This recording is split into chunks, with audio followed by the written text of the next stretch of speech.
They said a human couldn't survive a plasma blast, much less stop 12 warships. But when the dust cleared, the only thing standing was a broken farmhouse. And the reason why will change everything you think you know about strength. Tell me where you're watching from, and subscribe to join the story that defies galaxies. The ground shook at 6:47 a.m. Caleb Dorn was halfway through his first cup of coffee when the tremor hit. Not violent, just persistent. The kind that makes your teeth ache, and the liquid in your mug form concentric circles like a bad omen. He set the cup down on the porch of Serenity Field, his farm carved out of Indra 9's purple soil, and squinted at the horizon. No dust clouds, no landslides. The twin suns were just breaking over the quartzite peaks, painting everything in shades of amber and rose. The chickens started screaming. That's when Caleb looked up and saw the shadow. It wasn't a cloud. It was shaped wrong. Too solid. Too blue. And it was sitting on his house. What Caleb didn't know yet was that this tremor wasn't a natural disaster. It was something far more complicated. He grabbed his jacket and stormed around the side of the building, heart hammering. When he reached the front yard, his breath caught. There was a woman sitting on his roof, except woman wasn't quite right. She was 12 meters tall, with skin like polished sapphire, and hair that cascaded down her back in silver-white waves, catching the morning light like fiber optics. Her eyes were the color of melted amber, and she was gazing at the sunrise with an expression of profound peace. His roof was completely caved in. Support beams jutted out like broken ribs. Caleb's voice came out strangled. "What the hell are you doing?" The giant turned her head slowly, blinking down at him with those impossible eyes. "Oh." Her voice was soft, melodic, and carried the kind of resonance that made the air vibrate. "I hope I'm not disturbing you. The wind is more beautiful from up here. You're sitting on my house." She tilted her head, processing this information. "I am. My house. The thing you're currently crushing with your—" He gestured helplessly at her. "All of her.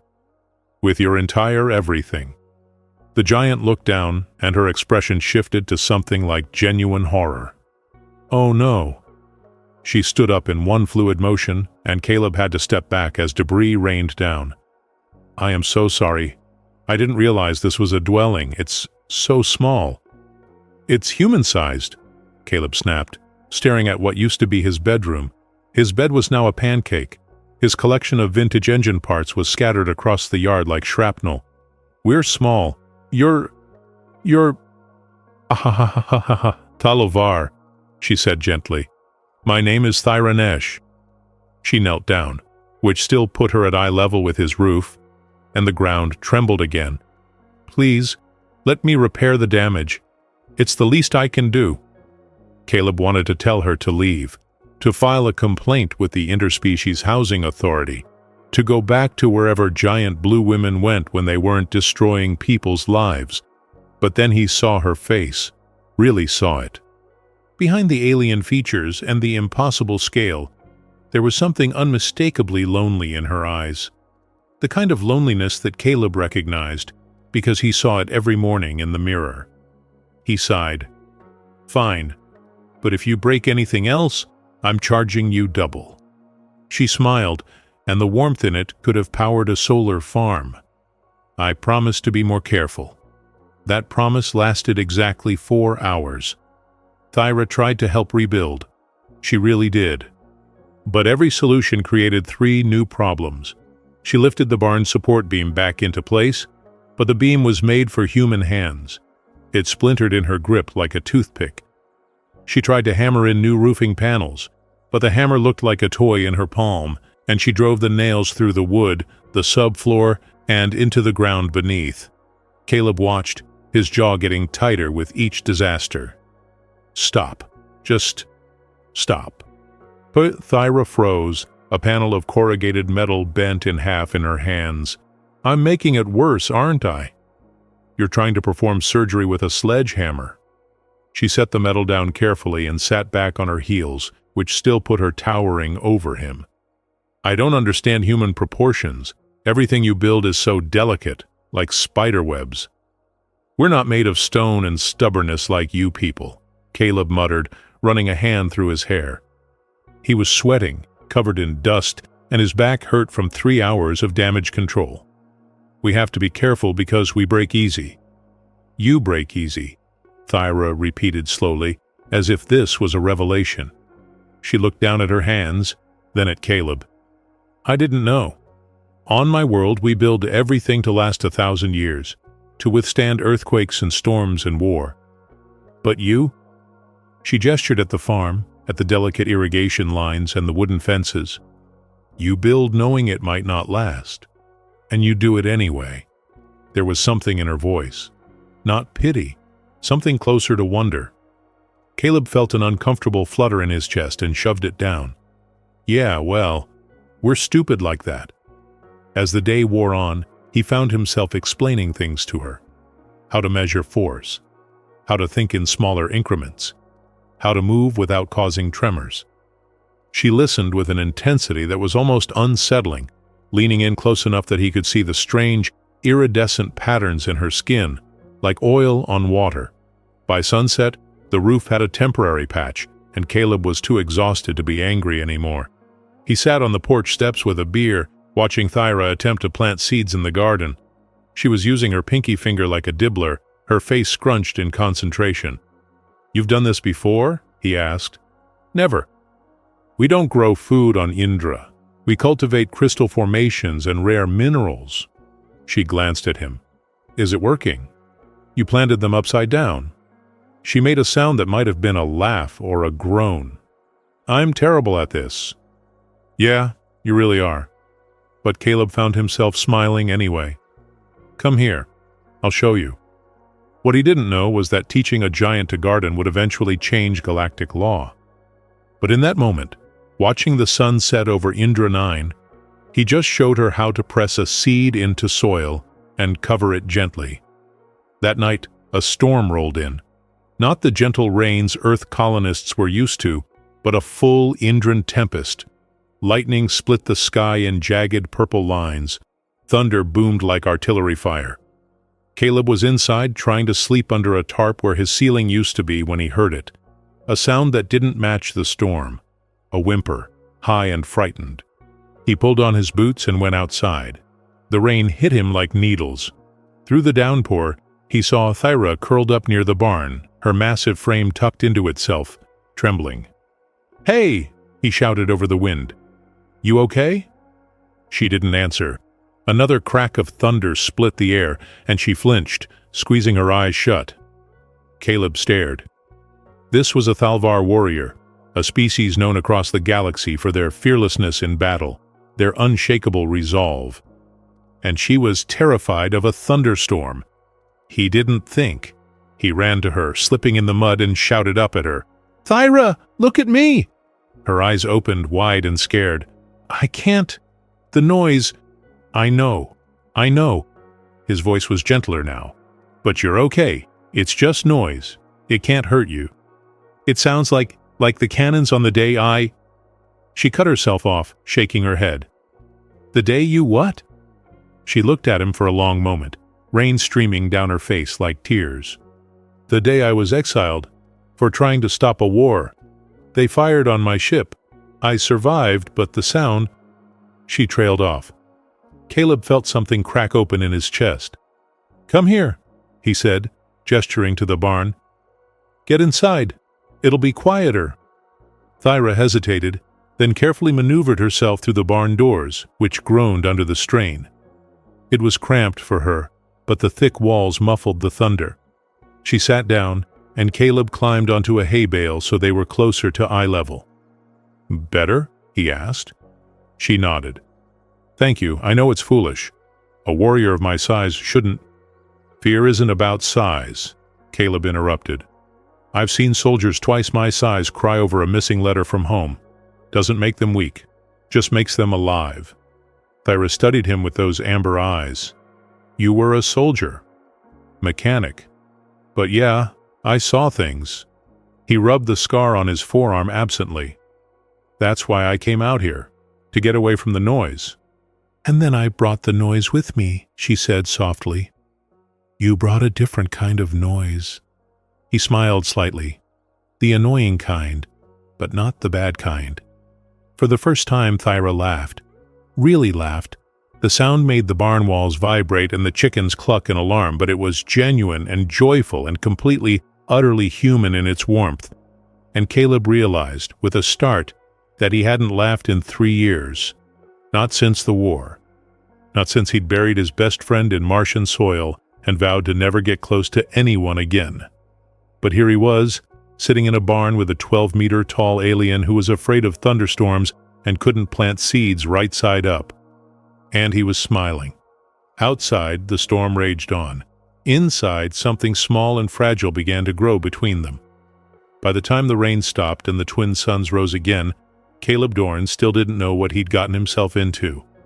He just knew that when Thyra asked if she could stay a few more days to finish the repairs, he said yes. And for the first time in years, the silence on Serenity Field didn't feel quite so heavy. But neither of them realized that someone was watching from the quartzite peaks.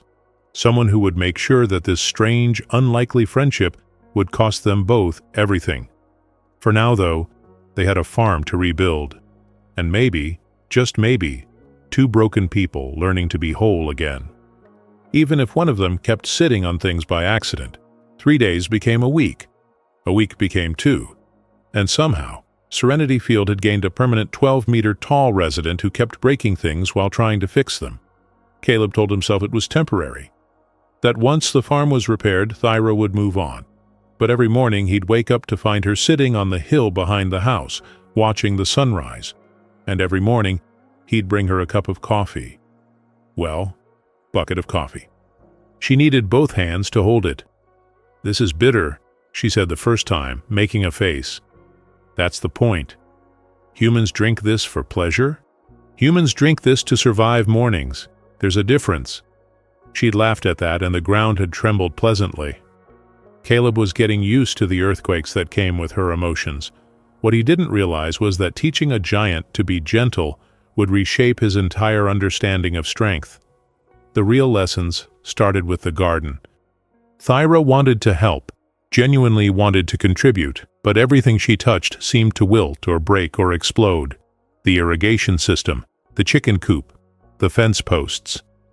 "I don't understand," she said one afternoon, staring at a snapped shovel handle. "I'm being so careful." "You're thinking in Thalvar careful," Caleb explained, taking the broken tool. "You need to think in human careful. Here." He picked up a seed, barely bigger than a grain of rice. "Hold this." She extended her hand, palm up. The seed looked microscopic against her skin. "Now," Caleb said, "pick it up with your other hand." Thyra tried. Her fingers, each one as thick as Caleb's arm, fumbled at the tiny seed. She couldn't grasp it. After 3 attempts, she looked up at him with something like despair. "I can't. It's too small." "Exactly. So you have to change how you think about touch." He demonstrated with his own hands. "It's not about strength. It's about precision. Feel the weight. Feel the fragility. Let your body remember that not everything is meant to withstand force." She tried again, this time moving slower, breathing deeper. On the 5th attempt, she managed to pick up the seed between her thumb and forefinger. Her face lit up with a smile so bright that Caleb had to look away. "I did it. Don't celebrate yet. Now plant it." What followed was the most painstaking hour of gardening Caleb had ever witnessed. Thyra, a warrior who'd commanded battalions and toppled enemy fortifications, was completely focused on planting 15 seeds in a straight line. Her tongue poked out slightly in concentration. Sweat beaded on her forehead. When she finished, she looked at Caleb like a student waiting for a grade. "Not bad," he said. "Only crushed 3 of them." Her face fell. "I'm kidding. You did good, Bluezilla." The nickname had stuck after day 2. She'd earned it by accidentally destroying the water tower while trying to paint it. Now she wore it like a badge of honor. "You're cruel, small and noisy one," she retorted, but she was smiling. That evening Caleb made dinner. Nothing fancy, just protein rations and vegetables from the surviving part of the garden. He made Thyra a portion using the livestock trough as a bowl, and they ate together on the porch, watching the binary sunset paint the sky in impossible colors. "Can I ask you something?" Thyra said quietly. "Shoot. Why do you live alone out here? You have skills, intelligence. You could work in the colony center with other humans." Caleb's jaw tightened. "I like the quiet." "No, you don't." Her voice was gentle but firm. "You tolerate the quiet because it's better than the noise, but it's not the same as liking it." He was silent for a long moment. When he spoke, his voice was rough. "I lost people in the war. Got tired of getting close to folks just to watch them disappear." He took a long drink from his flask. "Out here, the only thing I can lose is crops. And your house, apparently," Thyra added. Caleb choked on his drink, then laughed despite himself. "Yeah, and my house." She reached out slowly, carefully, and touched his shoulder with one finger. The pressure was gentle, precise. Everything she'd learned today about being careful, she was using now. "I understand," she said. "I lost my entire world. My people exiled me because I tried to save lives instead of taking them. They called me weak, contaminated by sentiment." Her amber eyes glowed in the fading light. "But I think maybe feeling things isn't weakness. Maybe it's the only thing that makes us strong." Caleb looked up at her. This impossible being who could crush him without thinking, but touched him like he was made of glass. "What made you stop that war?" "I saw a child. Talvar child, caught in crossfire between two clans. Both sides would have let him die to prove a point, so I stepped between them. Took a cannon blast meant for him." She traced a scar on her side, faint and silvery. "They court-martialed me for interference, said I violated protocol. The child's family thanked me by testifying against me." "That's the most human thing I've ever heard," Caleb said quietly. "And you're not even human." "Maybe that's the point." Thyra smiled sadly. "Maybe the things that make us kind aren't about species. They're about choosing to care when it would be easier not to." They sat in silence after that, but it was the good kind. The kind where words weren't necessary because the understanding was already there. What Caleb didn't know was that neighbors were watching. That his defense of Thyra at the market 3 days ago had sparked conversations. That the colony administrator had started a file labeled Interspecies Fraternization Concerns. But that night, none of it mattered. They were just two people teaching each other how to be gentle in a universe that rewarded strength. The next morning, Caleb found Thyra attempting to make beer. "What are you doing?" he called from the doorway, staring at the chaos. She'd set up massive vats in the barn, each one cobbled together from scrap metal and hope. "You drink this to celebrate, yes? I want to learn." She gestured proudly at her setup. "I followed your recipe exactly." "Thyra, that recipe makes 2 liters. You just made 2,000. She blinked. "Is that bad?" Caleb pinched the bridge of his nose. "If this ferment's wrong, we're going to have an alcohol geyser that'll be visible from orbit." "Oh," a pause. "Should I have used less yeast?" "You used yeast?" The explosion happened on day 4 of fermentation. It shot beer foam 50 meters into the air and coated the entire farm in sticky, sweet-smelling foam. Caleb stood in the doorway, dripping, while Thyra tried desperately not to laugh. "Don't!" he warned. "Don't you dare!" She burst out laughing anyway, a sound like thunder rolling over mountains. And despite everything, despite the mess and the ruined batch, and the fact that his chickens were now drunk, Caleb started laughing too. It was the kind of laughter that hurt, that came from somewhere deep and untouched for years, the kind that meant something was healing. Thyra looked at him, foam in her hair, joy lighting her face. "This is friendship, isn't it? This chaos?" "Yeah," Caleb admitted, wiping his eyes. "Yeah, I guess it is."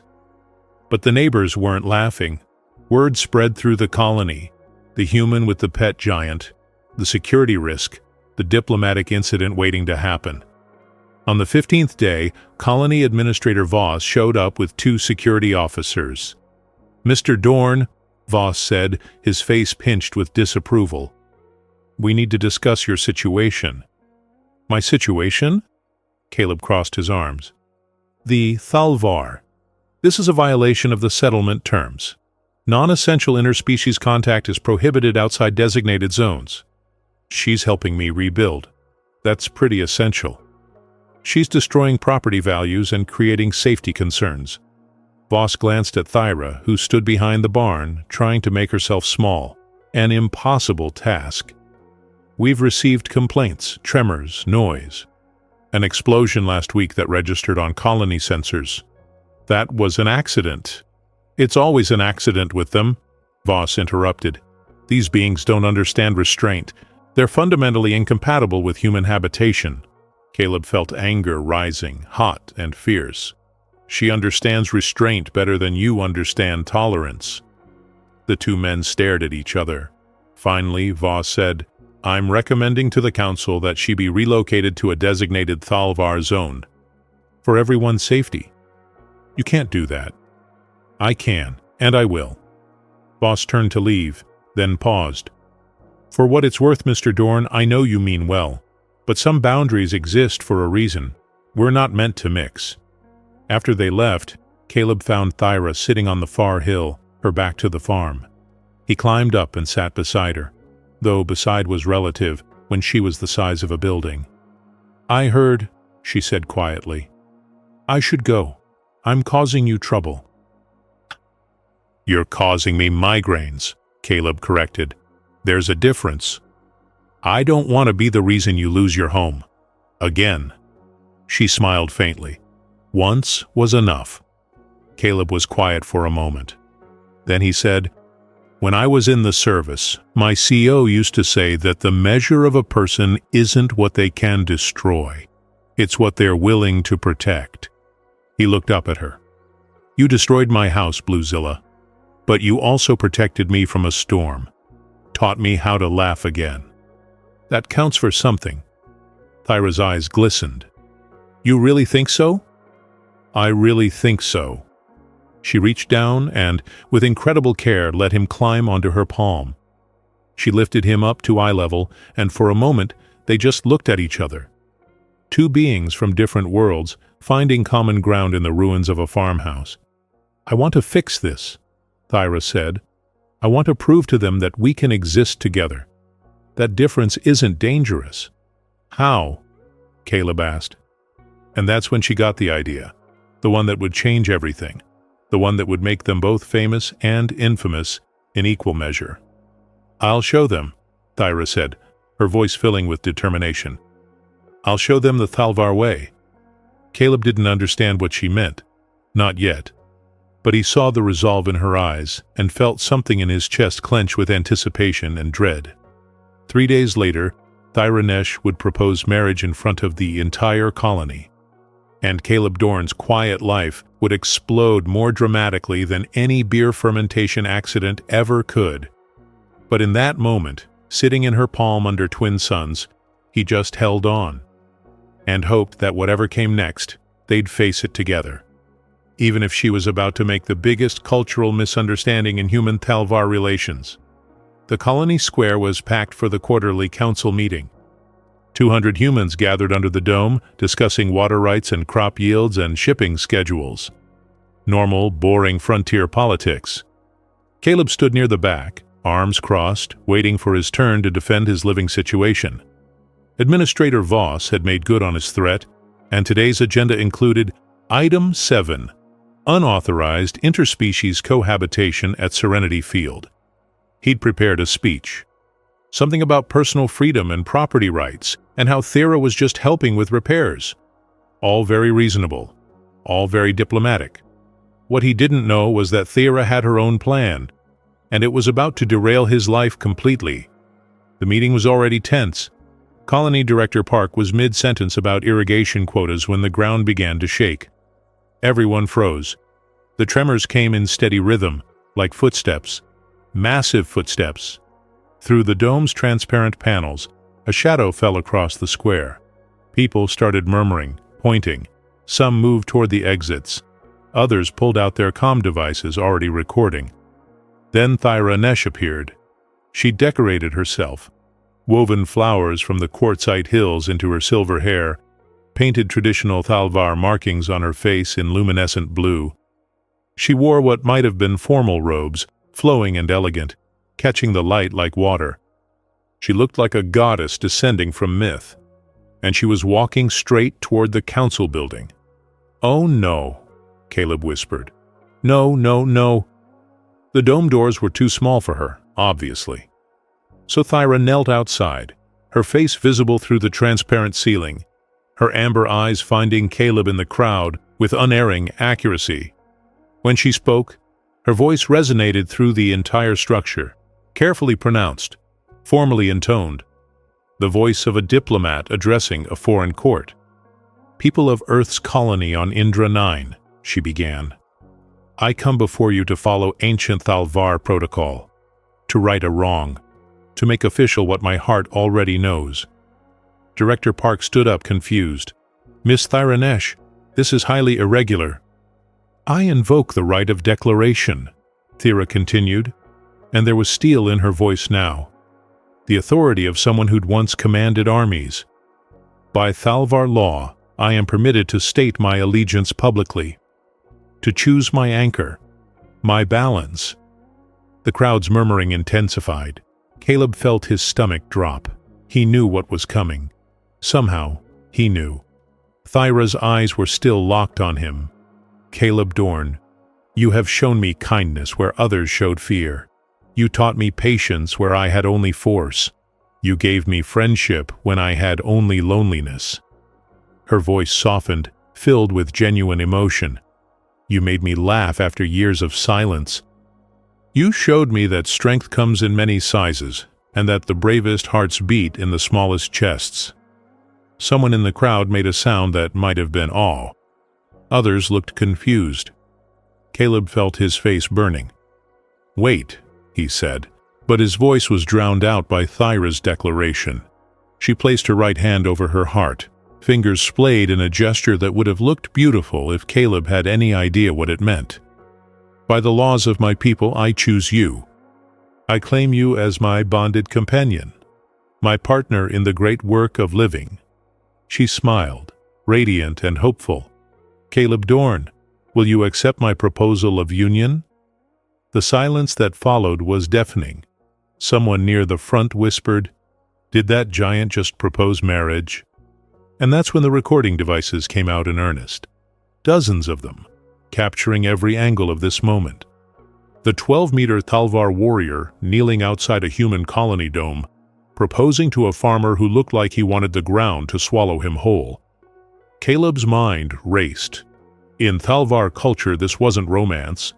It was alliance. A formal declaration of partnership, like a treaty between nations. It meant she saw him as equal, as worthy. It was the highest honor she could bestow. But humans didn't know that. They saw a giant alien proposing marriage, and they thought it was hilarious. The laughter started slow. A snicker from the back, then more. Within seconds, the entire colony square was filled with the sound of 200 people barely containing their amusement. "Oh my God," someone said. "This is actually happening. Is he going to say yes? Can you even marry someone that size? Where would they—" "Enough!" Director Park's voice cut through the chaos. She looked furious, embarrassed, caught completely off guard. "Miss Thyra Nesh, this is completely inappropriate. We are in the middle of—" "I'm invoking my rights under the Interspecies Treaty," Thyra said, and her voice had gone cold. "Article 12, Section 4. A declaration of alliance cannot be refused arbitration." Park's expression suggested she'd just been legally cornered by a giant. This is not what that article was designed for. Nevertheless, it applies. Thyra's eyes hadn't left Caleb. "I await his response." Every face in the colony turned to look at him. Caleb felt something hot and sick rising in his throat. This wasn't how it was supposed to go. She was trying to help, trying to prove they could work together, But all she'd done was turn him into a joke, the human with the giant girlfriend, the freak who couldn't find someone his own size. All the old walls he'd built came crashing back up, all the defenses, all the reasons he'd isolated himself in the first place. His voice cracked. He cleared his throat, tried again. I need to think about this. The disappointment on Thera's face was visible from space. Of course, she said quietly, pulling back. I understand. I will. I will await your decision. She stood up, and the flowers in her hair rained down like falling stars. Without another word, she turned and walked away, her footsteps shaking the ground with each step. The colony square exploded into noise, questions, accusations, laughter. Caleb pushed through the crowd, ignoring them all, and made it outside just in time to throw up behind a storage container. When he looked up, Administrator Voss was there, wearing an expression of grim satisfaction. Well, Voss said, I think that settles the question of interspecies compatibility, doesn't it? Caleb didn't answer. He just walked back to his farm, alone, while the first memes about the Giants' proposal were already spreading across the galactic net. The next 3 days were a blur. The video went viral, actually viral, across 12 human colonies and 6 alien networks. Someone set it to music. Someone else made it into a comedy sketch. The Galactic Times ran a headline, Local Farmer Becomes Most Sought-After Bachelor in Galaxy After Rejected Giant's Proposal. Except he hadn't rejected her. He'd just hesitated. But the galaxy didn't care about nuance. His comm device wouldn't stop buzzing. Interview requests. Marriage proposals from other species. Offers from entertainment networks. And beneath it all, an official notice from the Colonial Council. Caleb Dorn is hereby suspended from trading privileges pending investigation into diplomatic misconduct. Diplomatic misconduct. Because a giant had fallen for him, and he'd had the audacity to not understand Thalavar culture in real time. He spent those days in the farmhouse, curtains drawn, ignoring the reporters who camped outside his property line. The chickens were the only beings he talked to, and they had the good sense not to answer back. On the third night, there was a knock. Not a boom or a tremor, but an actual human-sized knock. Director Park stood on his porch, looking tired. May I come in? Caleb let her in because he was too exhausted to argue. They sat at his kitchen table. Park accepted the whiskey he offered and drank it in one swallow. That was a disaster, she said finally. Thanks, I hadn't noticed. I'm not blaming you. She poured herself another glass. I'm blaming my own ignorance. I looked up Thalvar bonding ceremonies after. It's not what we thought. It's an alliance, a partnership. She was trying to formalize your friendship in a way that would protect you both under interspecies law. Caleb's hand tightened on his glass. I know. Then, why did you hesitate? Because I didn't want to be a joke. The words burst out of him, raw and angry.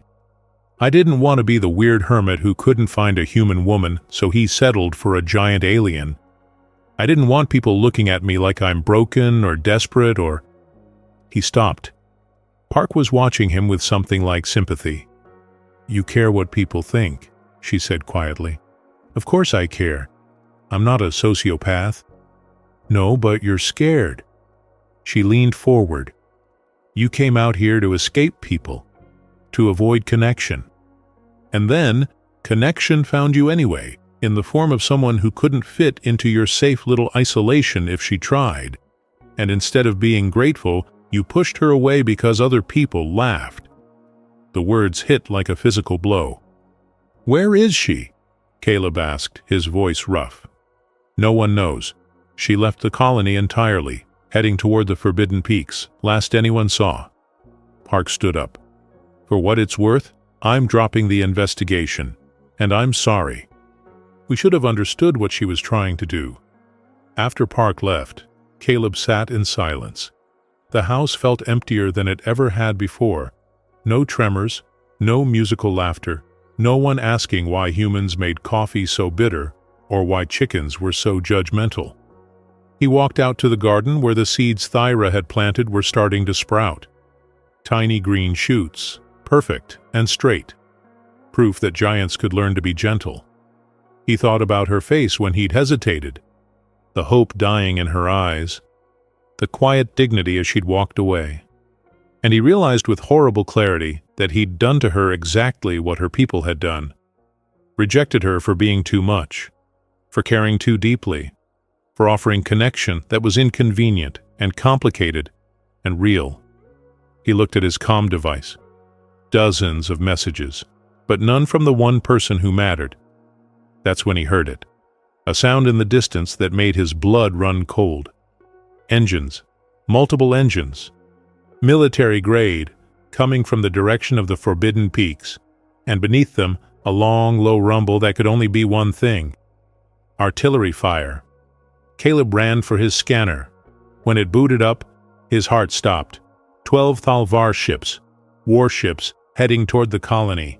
The display flashed a single word: hostile. He grabbed his comm, started calling emergency services, but deep down he already knew. Without Thyra, without her protection, they were defenseless. Just soft humans in a soft colony, facing warriors who could crush steel with their bare hands. The night sky lit up with fire, and Caleb Dorn realized that sometimes the worst mistakes are the ones we make when we're too afraid to be vulnerable. He just hoped he'd get the chance to fix it. But as the first explosion rattled the farmhouse windows and screams began echoing from the colony center, he wasn't sure anyone would survive long enough for apologies. The first ship hit the colony's eastern sector at 0200 hours. No warning, no negotiation, just fire from above. Caleb was already running. His military training kicked in before his conscious mind caught up. Grab the emergency kit, check ammunition, move towards civilians, not away. The streets were chaos, people streaming out of buildings in nightclothes, children crying, elders being carried. The colony's defense shields flickered on, creating a protective dome, but Caleb had seen enough battles to know it wouldn't hold long. Not against sustained Thalvar bombardment. "Everyone to the southern shelters!" Director Park was shouting through a megaphone, her voice barely audible over explosions. "Stay calm, move quickly." Caleb found her near the medical center. "What's happening?" "Extremist faction. They're calling us treaty violators. They want us gone."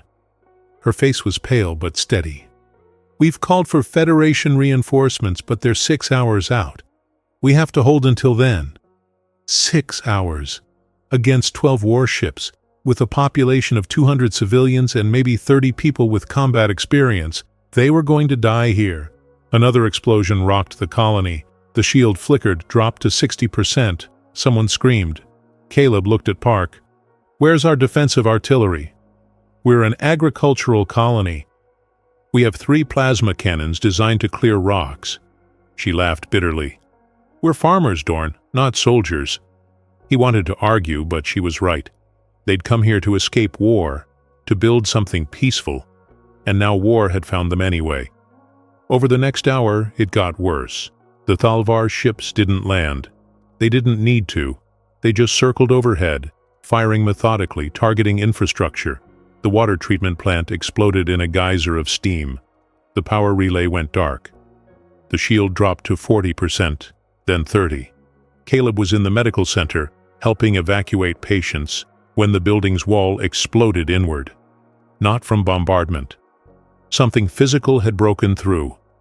A Thalvar warrior stood in the gap. 3 meters tall, wrapped in battle armor, eyes cold and amber. Behind him, 3 more. They moved with the confidence of soldiers who knew they'd already won. "All humans are to evacuate within the hour," the lead warrior announced in accented English. "This world is reclaimed by the Thalvar Restoration Coalition. Resistance will be met with elimination." Someone in the crowd started crying. A child's voice, high and terrified. Caleb felt something snap inside him. The same thing that had snapped when his unit was ambushed on Mars. When his best friend died in his arms. When he'd decided the universe was cruel and connection was weakness. He stepped forward.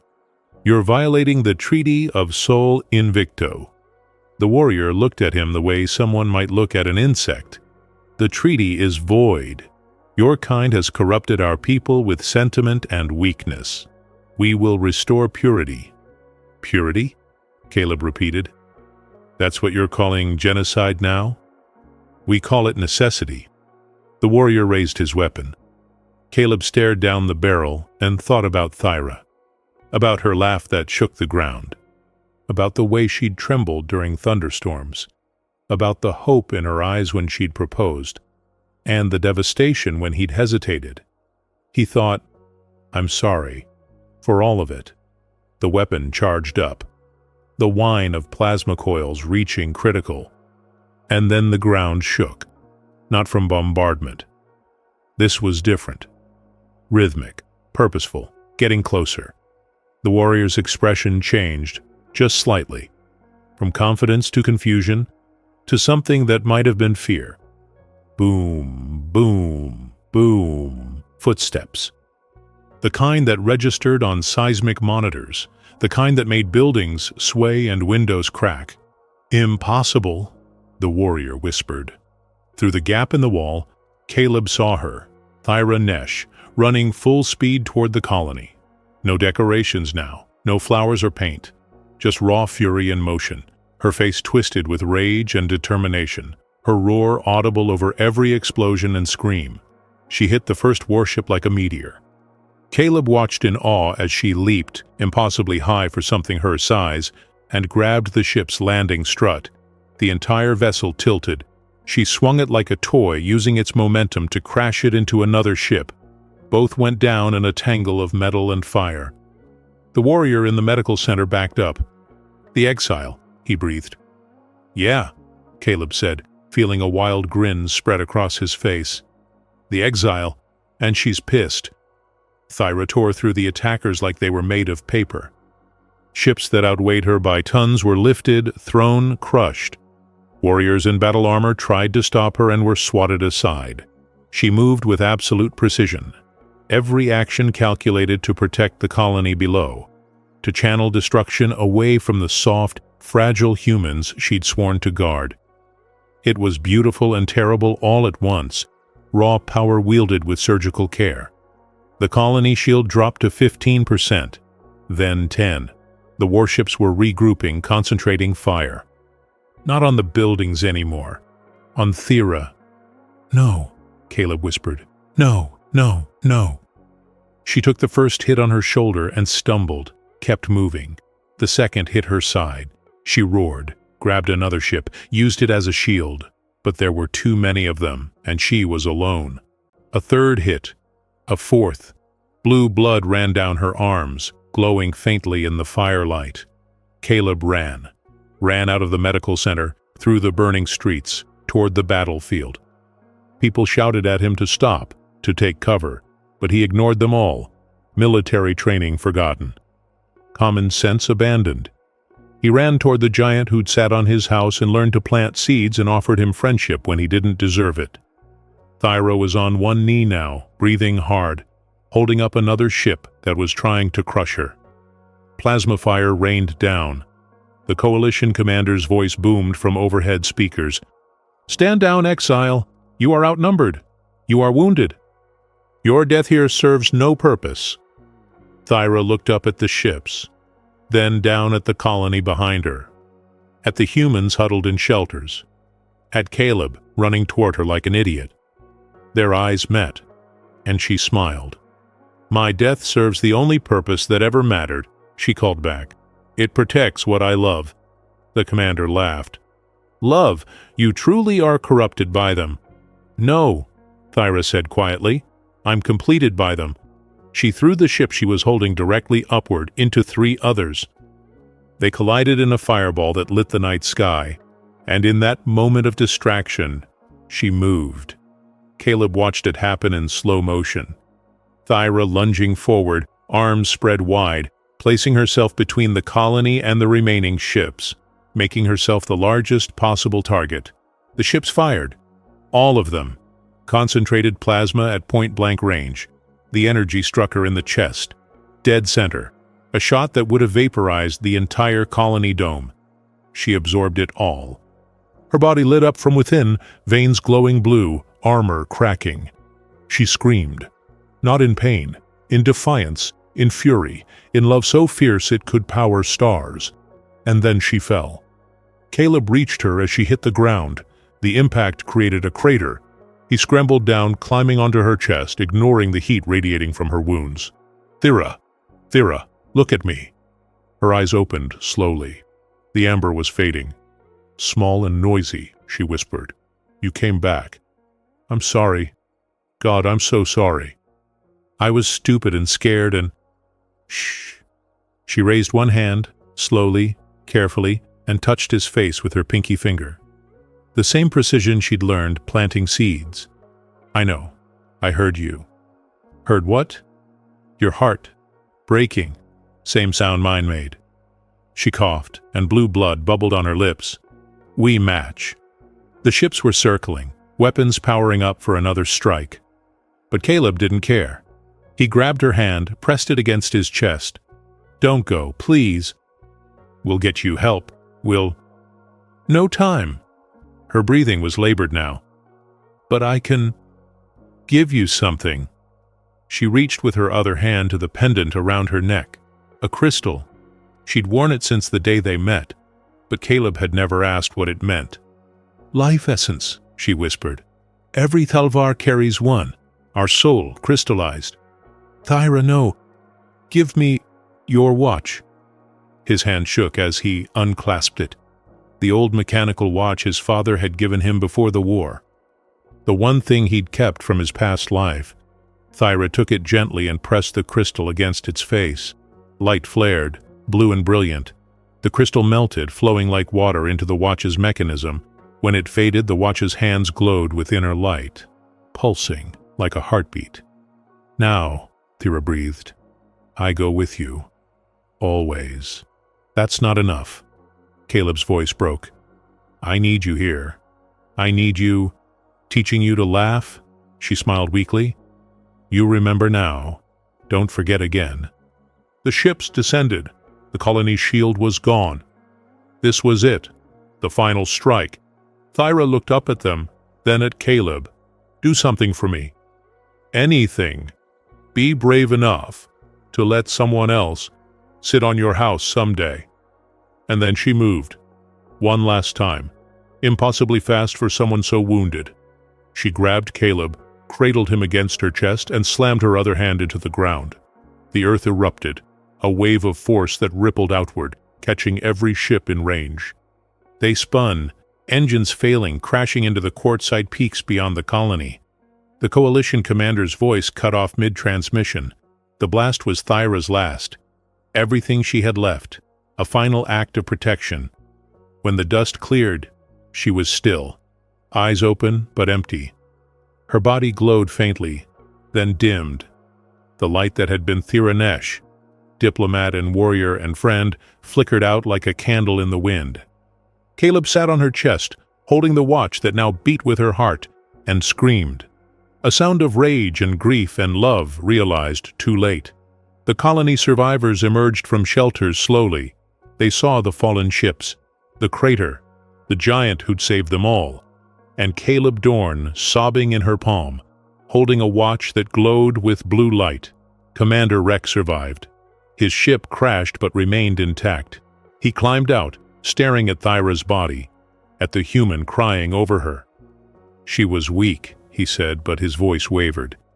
"Contaminated by sentiment." Caleb looked up at him. His eyes were red but blazing. "She was stronger than you'll ever be, because she knew what was worth dying for." Rex stared at him, then at Thera, then at the colony she'd saved. For a long moment, he said nothing. Finally, Perhaps we are the ones who forgot what strength truly means." He walked back to his ship. Caleb didn't watch him go. He just sat with Thyra as the twin suns rose over Indra 9, painting her blue skin in shades of purple and gold. She taught him to be gentle, to laugh, to care again. And in the end, she taught him that love wasn't weakness. It was the most powerful force in any galaxy, even if it came too late for him to tell her. They held the funeral on the 7th day, when the fires had finally stopped burning and the casualties had been counted.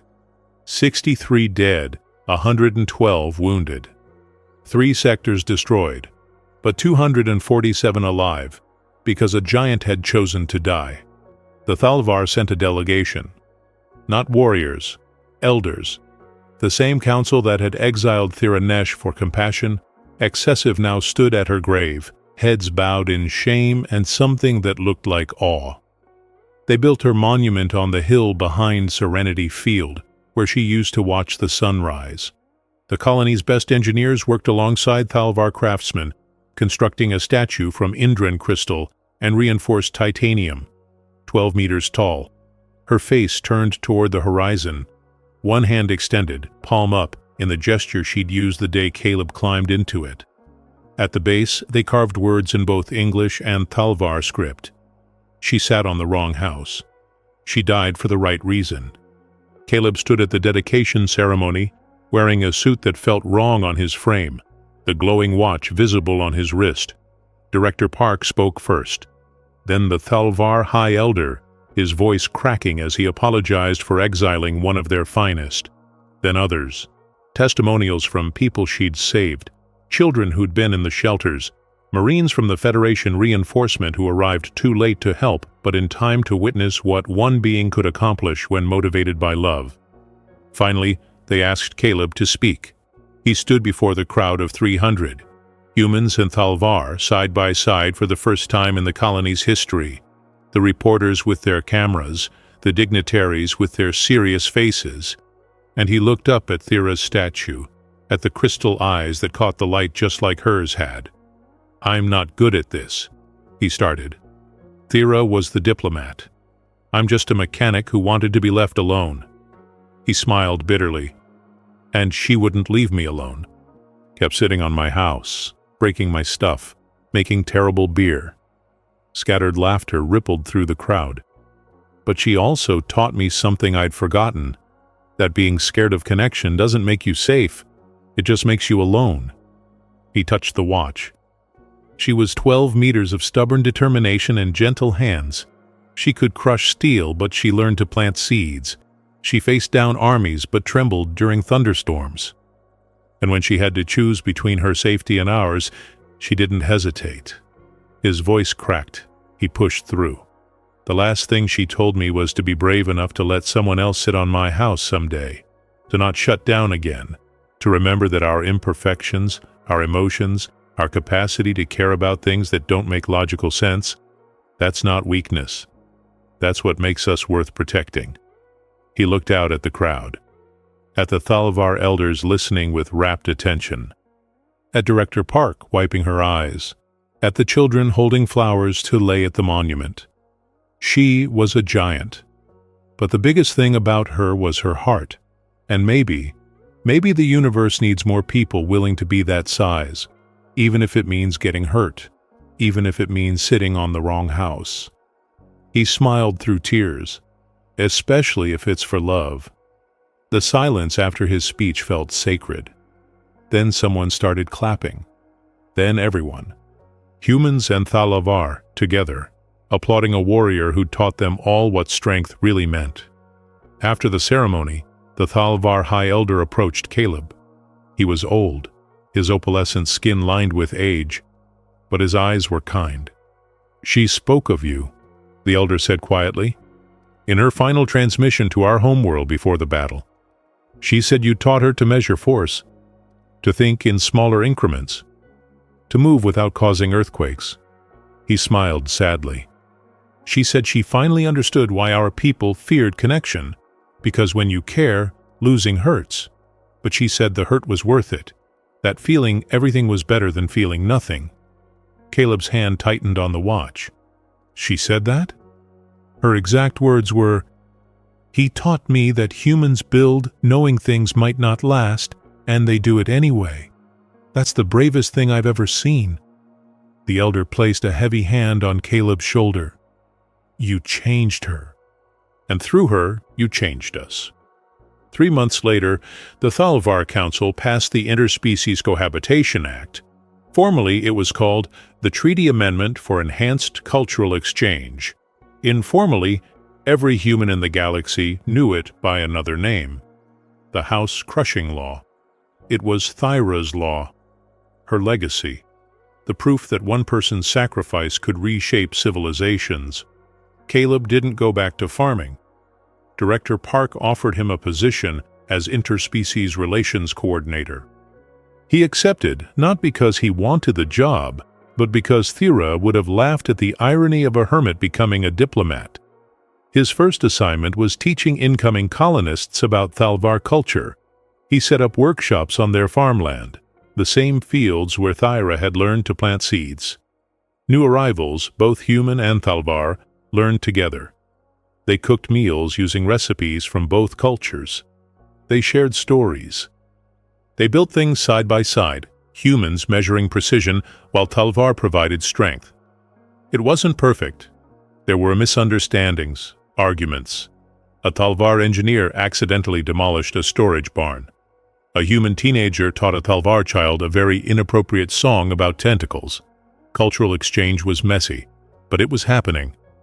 And every time Caleb saw a Thalvar carefully picking up a human child, or a human showing a giant how to use a comm device, he felt the watch pulse against his wrist, like approval, like pride.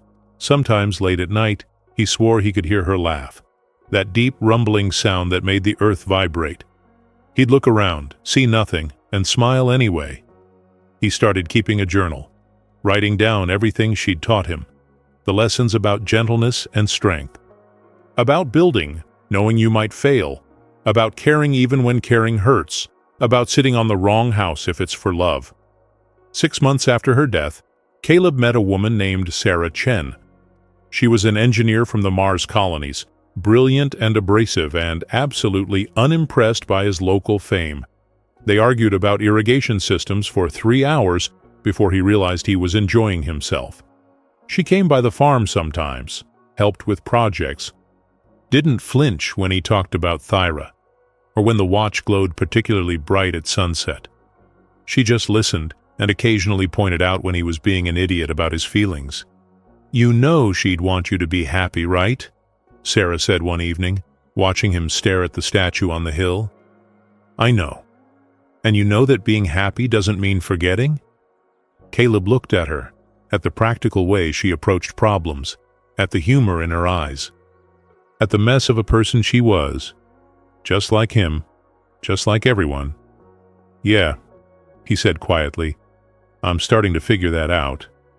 The watch pulsed, once, strongly, Sarah noticed. "Does it do that often?" "When I need reminding," he smiled. "That I'm supposed to be brave. Brave enough to let someone sit on your house? Something like that."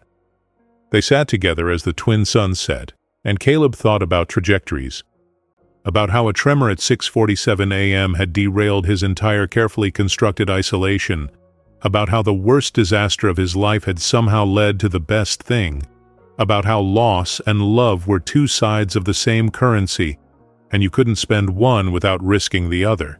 A year after Thyra's death, the colony held an anniversary memorial. Hundreds attended. Thousands watched the live stream. Thalvar from across the galaxy sent tributes. Some had never met her but were inspired by her story. The exile who'd chosen compassion over conquest. The warrior who'd learned to plant seeds. Caleb stood at the statue again, this time with Sarah beside him. New colonists had brought offerings, flowers woven into traditional Thalvar patterns, human photographs. A tiny model of Serenity Field's house with a joking sign, "Reserved seating for giants only." "Do you think she'd be proud?" Sarah asked. "Of all this?" Caleb touched the statue's hand.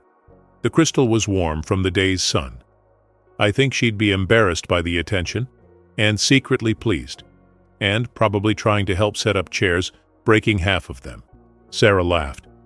"She sounds like she was something." She was everything. The watch pulsed. Caleb had learned its rhythms over the months. This one meant agreement. He looked up at Thyra's face, forever frozen in crystal, forever watching the horizon. You know what the funny thing is? She was terrified of being alone. That's why she kept coming back to the farm. Not to fix the house, just to not be alone anymore. Sounds familiar, Sarah said pointedly. Yeah, he smiled. Yeah, it does. As the ceremony wound down and the crowds dispersed, Caleb stayed behind. He always did. Just him and the statue, and the twin suns painting the sky in impossible colors. I'm doing what you asked, he said quietly. Being brave. Letting people in. It still terrifies me. But you were right. The hurt's worth it. The wind picked up, carrying the scent of growing things. The fields were full now. Human crops and Thalvar crystal formations growing side by side. Roots intertwining beneath the soil. Caleb pulled out his journal and wrote the final entry. To whoever finds this someday, love is not gentle. It crashes into your life like a 12-meter giant sitting on your house. It breaks things, makes noise. Terrifies you with its size and scope and the sheer impossibility of it all. But it also teaches you precision, patience, how to be strong enough to be gentle, how to build knowing you might lose everything, how to care anyway. Thyranesh taught me that our messy, emotional, illogical human hearts are not weaknesses to overcome. They're strength to celebrate. Because logic will tell you to protect yourself, to stay safe, to never risk. But love will tell you to throw yourself between plasma fire and the people you care about. And if you're lucky enough to find that kind of love, you hold on to it, even when it hurts, especially when it hurts. Because in the end, we're not measured by what we can destroy, but by what we're willing to protect. And humans will protect everything. Our homes, our friends, our ridiculous chickens who judge us. We'll protect complete strangers and lost causes and giants who sit on our houses. We'll protect even when it makes no logical sense. Even when we're outmatched and outgunned, and everyone is telling us to give up. We call that stubbornness. Thalvar call it contamination. I call it humanity. And it's the most powerful force in the galaxy. So if you're reading this and you're scared of connection, of getting hurt, of letting someone sit on your house, be scared. But do it anyway. Because on the other side of that fear is everything worth living for. Trust me. A giant told me so, and giants never lie. Caleb closed the journal and looked at the watch. Its glow was steady, strong, like a heartbeat promising that some things, the important things, never really die. They just change form, become part of you, pulse in your blood and your choices, and the way you move through the world. Thank you, he whispered, for everything. The watch pulsed, once, warmly. And Caleb Dorn, hermit and farmer turned diplomat and bridge builder, walked back down the hill. Sarah was waiting at the bottom with coffee and a smile and a new problem that needed solving. He'd lost his house twice. His peace, his isolation, his safety. But he'd gained a galaxy, a purpose, a future where humans and giants work together, building something that might actually last. All because one stubborn, beautiful, 12-meter-tall disaster sat in the wrong place at exactly the right time.